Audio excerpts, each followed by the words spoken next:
Well, the hard fact is that we'll have to leave.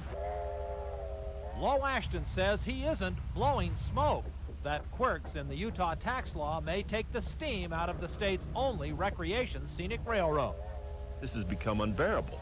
The state owns the land, it owns the rails, it owns the ties. The Ashtons pay to lease the right-of-way, but through a quirk in the law, the Ashtons also pay property tax on state property. If they replace a rail or a tie, the value goes up and their taxes go up. It's just one of several catch-22s which has made doing business under present tax law impossible. Well, this is the 1744. It's the oldest engine on the property. It's a 1901. Ashton was forced to sell one engine and 5 cars this year just to pay the bills.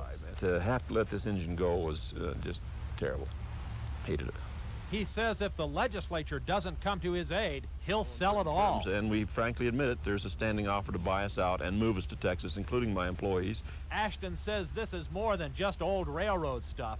This is Utah history. And he keeps the grandest prize of all under lock and key. Oh, this is a one of a kind. This car was owned by Mr. Jacklin, who was the founder of original Kennecott.